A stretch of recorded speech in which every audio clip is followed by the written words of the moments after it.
Oh, well hello there, little one. What are you doing out in the woods this late? Don't be scared of me. I know I'm big, but I promise I'm harmless. Are you lost? I could help you find your way if you tell me where you're going. Oh, you look sad. Little one, what happened? Come, sit by the fire with me. It's okay. I promise I won't hurt you. Here, have my coat. It's nice and warm. Oh, you must be freezing. There you go, little one. Better now? Come, the fire will warm you up again. Have a seat.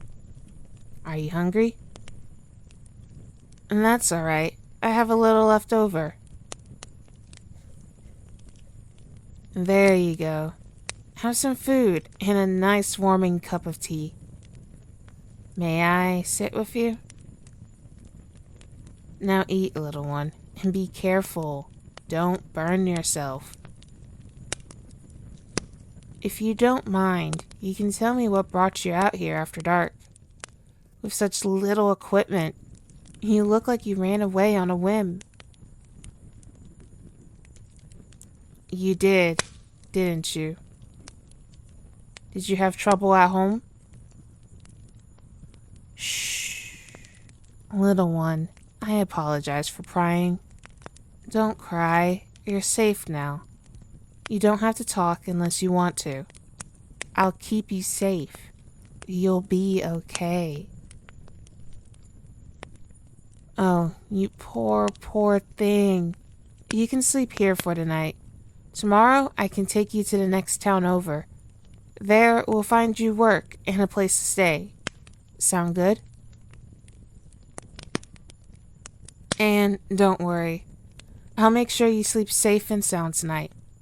I'll be right there when you need me. It's okay, little one. I really don't mind.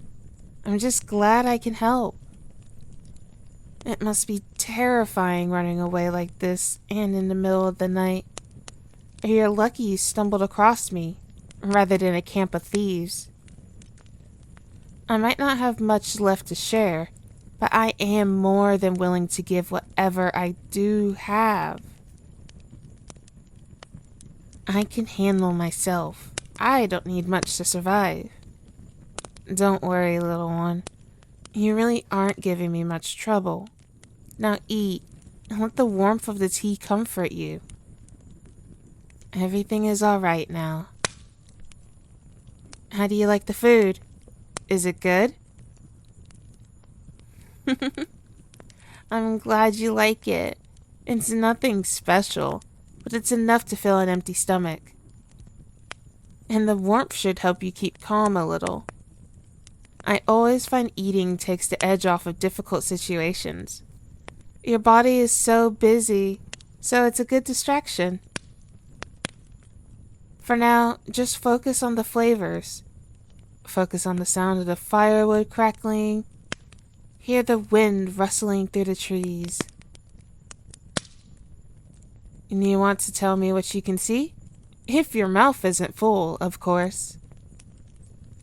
It always helps me calm down, just taking a closer look at colors, shapes, and objects around.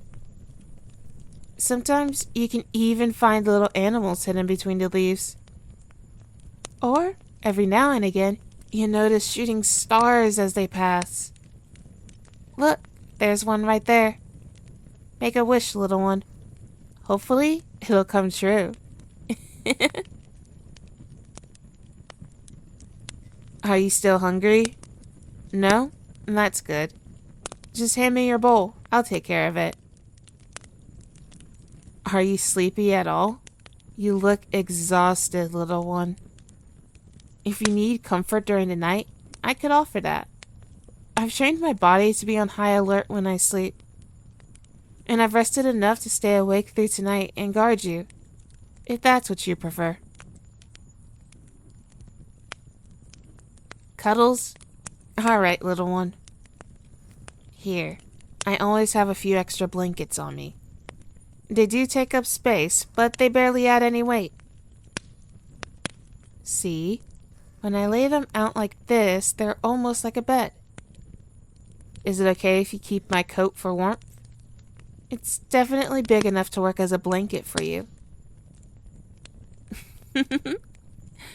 Cozy? Good. I'll just have this blanket here. You said you wanted cuddles? Alright then, kid. Just lay down and relax.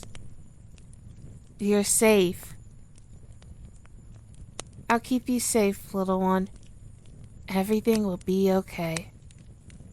I'm right here. And as long as that is, I'll make sure you won't get hurt. Nobody will lay a hand on you. Not on my watch, little one. And I'll be staying right here. Do you want me to keep talking to you until you fall asleep? Maybe that could help you forget your troubles for a moment. Do you want to hear a story? Alright then. How about... How about the demon and the king? Have you heard that story yet? No? That's good. Let me tell you then. It's one of my favorites. A long time ago, there lived a grand king, and a grand he was. He was the overlord of many dominions, bringer of peace and liberator of people. He ruled his nations good and fair, treated his servants with decencies. But demons he could not understand. A demon had once killed one of his closest men, a friend. So filled with wrath and sadness, the king went out and swore he would kill any demon he'd come across. And so he did, finding those monsters and slaying them. But it never satisfied him.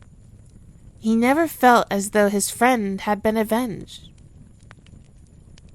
But one day, the Mad King met someone who first became a companion, then a friend.